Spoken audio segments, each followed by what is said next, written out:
Hey, Emma. Hey, Tom. Um, we have both been working quite closely from home, haven't we, since sort of COVID? We've been sort of stuck in our homes, but working sort of quite closely together. I wondered if, amongst all of the challenges of working from home, there's any upsides from your perspective. I'm actually enjoying working from home. So I'm in the unique position that during the COVID crisis, I actually had to move out of where my family home where I was living to protect my dad, who's at risk of COVID. So I actually got to move in with my partner. Not how I was expecting that to happen, but it's worked. I like having access to all of the things that I usually have at home to help me with my sensory needs and coping. Not all of them are portable, so being able to reach over to my bed and grab my 3 kilo weighted teddy is always a handy thing. And just generally having access to people I care about whilst trying to deal with all the stress of COVID has been really good. Since you've been working from home sort of more full time, what kind of things have you had to try and do to make the most of it?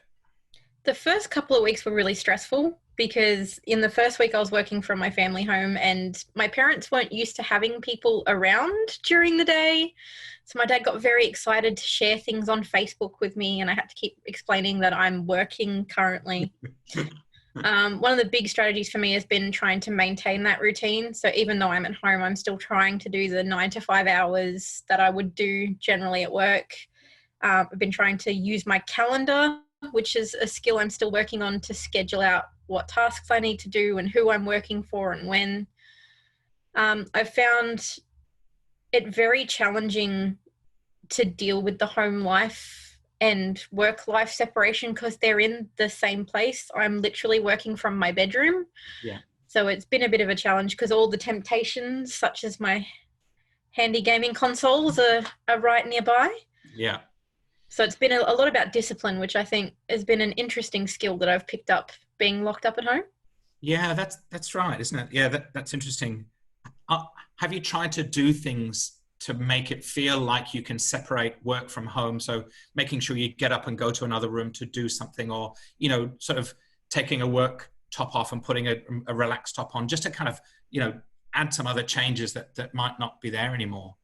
Yeah, so my bedside table slash desk is set up for work. So when I'm sitting in this computer chair, it's work time and I'm doing work. And then if I'm doing things that aren't work, I always make sure to sit on the bed. So it's a separate area for doing separate things. Yeah. I always try and make my lunch break.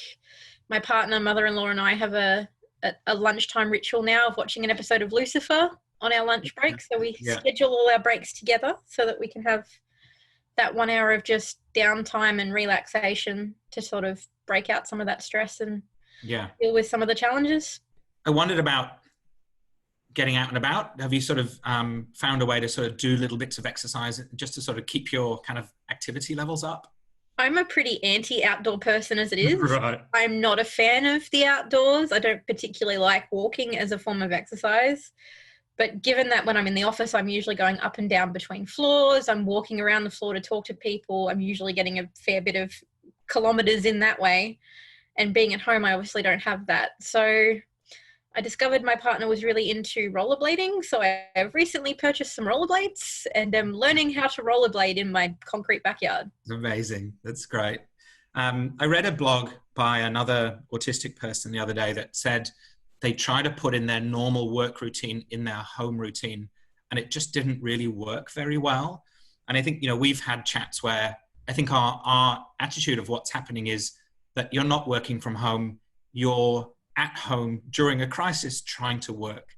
And there's a bit of a difference there, isn't it, about how you manage those two situations?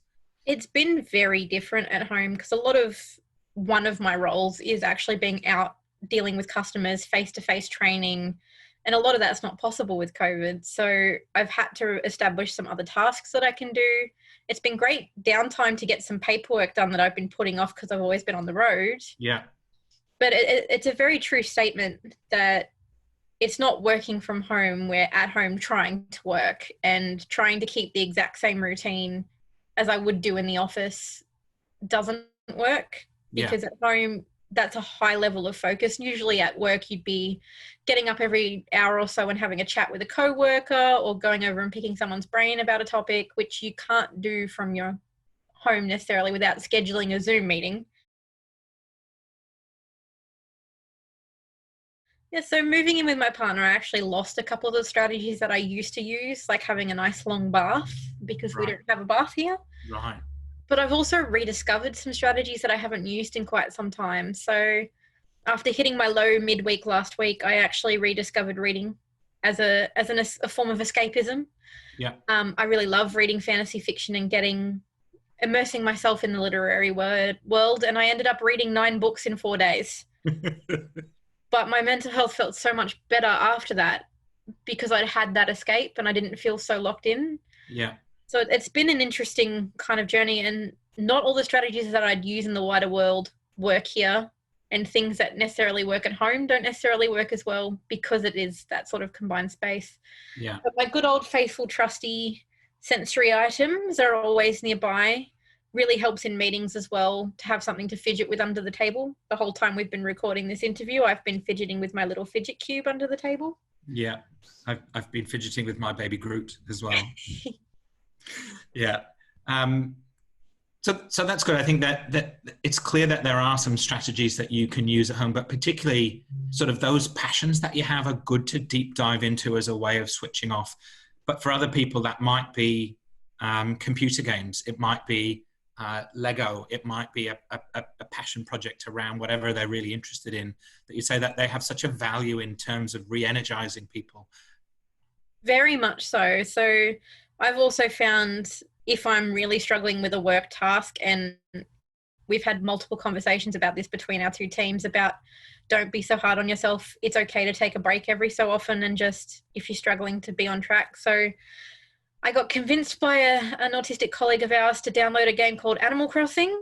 And I've actually found that doing 10 minutes of that can actually help me refocus back in on work or on uni or whatever I'm doing at the time, which is why the Switch is always handily nearby.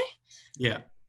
Yeah. But doing whatever the passion is a really good way of getting some of that energy back. It's not going to get you all of your energy back. We're in crazy times and nothing is the same as it used to be, but it's okay to be not okay as well. And I think that's an important thing to communicate is Sure. Yeah. do what you need to do to make yourself feel okay. It's been interesting, I think, the amount of non-autistic people who are talking about Zoom fatigue. You know, they're kind of rubbing their eyes and saying how tiring it all is. And I think there's probably a few autistic people are saying, welcome to our world. This is how socialization feels for us. It's exhausting. Welcome to daily life. Yeah, indeed. We together have done some work, I think, trying to help make kind of these Zoom meetings a bit more accessible. And I think, you know, we've done that in consultation with our other autistic colleagues because we have meetings where we all get together. I think things like, for example, making sure everybody's comfortable with the technology is really important. So, you know, people aren't kind of worried or concerned or afraid of using something like this. The importance of sort of maintaining a predictable agenda. So you're not kind of rushing in, that you know what's going to happen. You have a chance to contribute to that. People stick to it, those sorts of things. The sorts of things where people try and get attention. So typically in a meeting, we might have a hand raising kind of idea, but maybe if we're sharing a screen and there's lots of people, that might get missed. So maybe we use the chat box and we allocate a role in a meeting for somebody just to monitor the chat box and things like that. I think we try and have shorter little chunks of time where we work together to make sure that people don't get exhausted so much. So perhaps half an hour and then a 10-minute break. And if we can keep chatting and have little breaks, that sort of maintains. I think there's still some stuff that I don't understand how it's tiring and how we can make it better. But I wondered from your point of view, you know, what have been some of the challenges of these kind of online connections? Well, in the first few weeks, everybody was trying to schedule Zoom meetings for things they would have just walked up to somebody's desk and asked them. Yeah. So it got to a point where my day was 75% Zoom meetings. Yeah. Zoom can be quite challenging medium because if somebody forgets to mute their microphone, there's background noise going off. We can hear traffic noise through people's microphones. I know when I've been with you, I've had the your son typing on his keyboard next to your computer as a background noise. Yes, killing people playing Fortnite, I think probably is what he's doing. But Yeah. Yeah. But that's kind of, and it's something that we wouldn't have noticed earlier on because we infrequently had Zoom meetings because we had the opportunity to have them face to face. So dealing with some etiquette rules that we've created for everybody needs to mute their microphone. These are the strategies you can use to get attention, and trying to limit the number of Zoom meetings in a day has sort of helped out. There is still that element of Zoom fatigue because it is a lot of eye contact with 8 people now instead of just one when you're having a conversation and things like that. But it's all about learning as we go. We can only learn how to deal with these challenges once we come up against them. Indeed. And the sensory issues are still very prevalent in these sessions, aren't they? That it may be that one person has a microphone and then all of a sudden speaks loudly and all of a sudden, oh my God. Or that there might be a slight mismatch between the picture and the auditory component of a meeting, and that makes processing what's going on much more difficult. And then you have people with really weak internet connections that start sounding like a robot where half the sentence goes missing, and that can be quite a jarring sound and quite a difficult thing to process through. Indeed. Yeah, and I think we've come to the position now where we realize there's no one online mechanism which is going to work for everybody. It's just about assessing people's needs and preferences before and trying to find multiple ways to meet people's need. I think choice is often the way through inclusion, isn't it? That different ways to achieve the same thing rather than just trying to find the one solution for everybody. Obviously, we've talked about life in the room, in confinement, but you might have to get out and about, do your shopping, do those sorts of other things. And certainly, I know you're a very social person and you've had to kind of maintain distance from your friends. I wondered, what's that been like for you? That's been the key thing that I've struggled with being in quarantine, lockdown, whatever you want to call it, is I'm a very social person. I'm an extrovert, but I'm also a very tactile person. I love hugging my friends. I'm very physically communicative, and not being able to do any of that has been one of the key points that I've struggled really hard with. So for myself in one of my jobs with Aspect, I'm used to sitting next to my colleague in whatever location we happen to be in and just bouncing ideas off him and being able to just know visibly if I can interrupt him. Being at home's been quite challenging because I can't see what he's working on. I can't see if he's in the middle of a workflow. I don't want to then ring him and interrupt him if he is. I can't see if he's in a meeting. And it's just generally, I can't just hang out with him and have that sort of social relationship. And I know for a lot of autistic people I've spoken to, or the ones I've spoken to, we don't necessarily do friends. Our friends tend to be the people we see every day, which for us is our work colleagues. And now all of those we don't have access to, or we only have access to through a medium like Zoom, which is exhausting. So instead of getting energy from them, it's actually draining my energy connecting with them. Yeah, isn't that interesting? Yeah, and I think we've been talking about being with colleagues is helpful sometimes just in initiating activities at work. If you have a project to do, commonly what we do in the office is you just turn around and have a chat with the colleague and say, can I just check them on the right page with this one? And then you get going. And I think you're the sort of person who, once you're going, you don't stop, but it's more the getting going, which is the challenge sometimes. It is. And it was something last week, I hit a really low point last week, and it was something that I was really struggling with, was just initiating any form of task. And I know after the big chat that I had with you, we came up with the solution of myself and my colleague having a Zoom meeting for 10 minutes at the start of the day just to get the ball rolling so that I could then continue on. Yeah. Have you been out and about much kind of outside the house? How do you feel about, no, you haven't? No. Only shopping. I do the grocery shopping on the weekend. So right. My mother-in-law goes during the middle of the week and I do the weekend shop to get what we need. Yes. I guess, both you and I are trying to help the world become more autism friendly. And sometimes that involves structuring environments to make it clear what's happening. Going in the supermarkets and having little dots on the floor which tell you where to stand and things like that. I feel like, these are great, aren't they? It provides a bit more instruction, but I wonder how you feel about the supermarket experience now and even about the physical distancing and all of those sorts of things. I actually love the fact that we have these visual structured supports in place in supermarkets now. It's just disappointing it took a pandemic to get there. But I like that there is visual structure for how far apart 1.5 meters is. Woolies has a great one that says stay a trolley length apart, which is a great representation. I love that there's signs at doors explaining clearly what the rules are and what the expectations are in the space. I love that there's somebody at the door that stands there and squirts your hands with hand sanitizer in case you forgot to bring your own. Yeah. The challenge I find is I'm very rules oriented. Having those clear rules are great, but when other people don't follow them, it makes me very, very anxious. And then I can sometimes feel like I need to step in and say something. One of the things I was thinking about is about other folks going out and about perhaps shopping, and whether you had any strategies, hints, tips for people who are heading out and about at the moment. Well, I think for me, what works is having a list of things that I want. I used to do the whole browse shopping where you'd go when you're hungry, walk up and down every aisle and come home with a lot of stuff you didn't need. Yeah.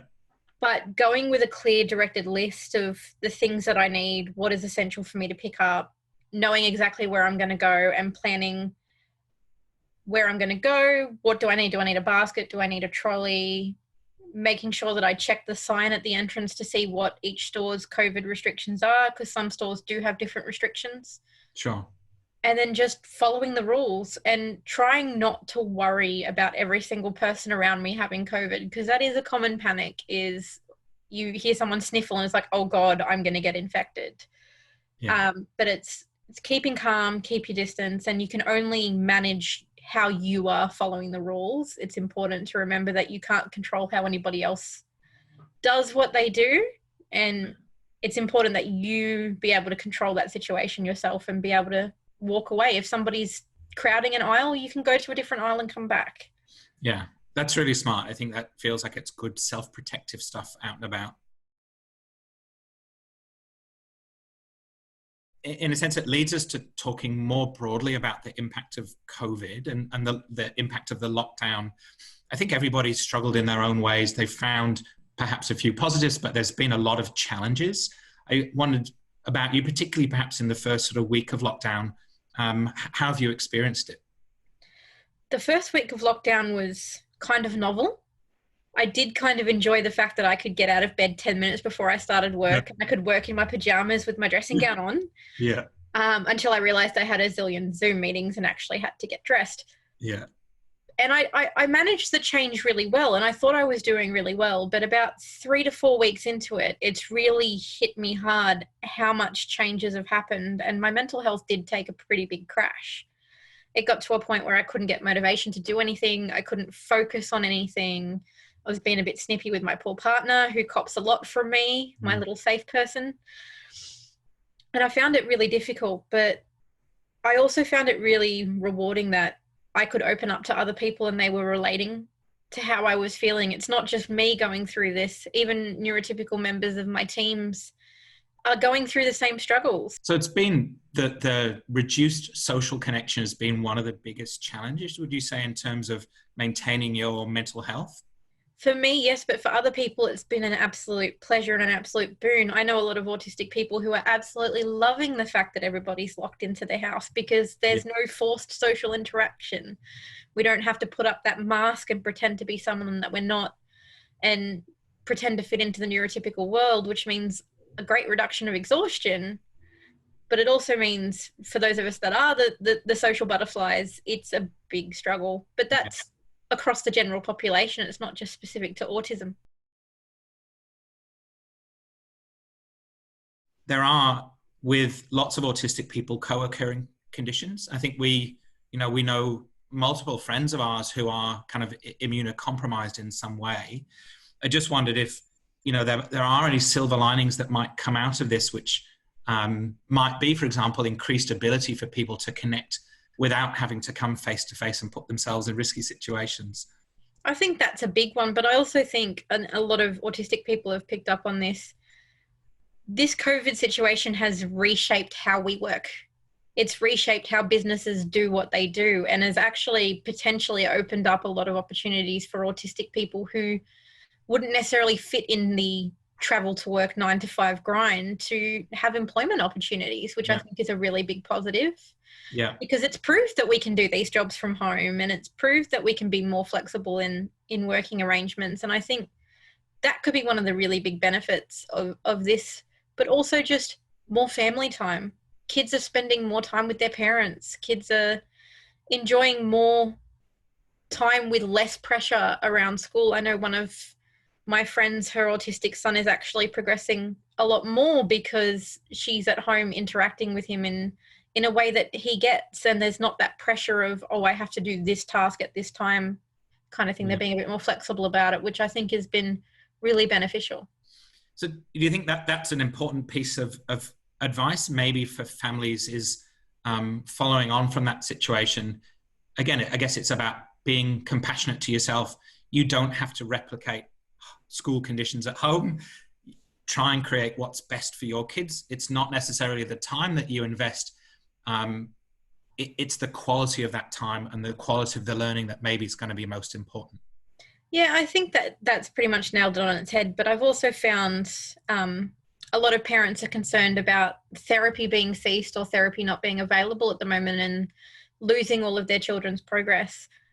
Honestly, the advice I've been giving to a lot of people is it's okay for them to just be themselves at the moment and to just give them the space to deal with the amount of change before you even think about integrating any of these therapies back in. But I've also been suggesting there's things that you can do in the home to keep those things going. If you know what concepts they're working on, make it into a fun little game at home. If they're working on talking about numbers, well, then you can do cooking. There's lots of different ways that you can work on these concepts at home, and speech therapists and occupational therapists will happily send activity ideas home for you. Yeah, indeed. I think any form of therapy, it works well if it generalizes out into people's everyday world. So rather than just being done maybe an hour a week or something like that, it is something that parents can support, other people can support. So yeah, perhaps contact therapists and say, look, realistically, given what's happening, what are some things that we might enjoyably do together that would sort of maintain the kind of work that we've been doing. Yeah, and it's really important to just remember it's okay to not stick to the schedule. If that's what your child or your adult or you need in that moment, it's okay to go, you know what, I don't have the brain power to do this right now. I need to go do some self-care. I need to play that video game. I need to have that phone conversation. Yeah, worry less about screen time and just more about enjoyment, and even relationships is a good time to kind of do things together to connect with each other. Exactly. That's one of the benefits of COVID is we're actually getting more opportunity to spend more time with the people we love. Thank you so much. It was great as always to catch up. Thanks, Tom.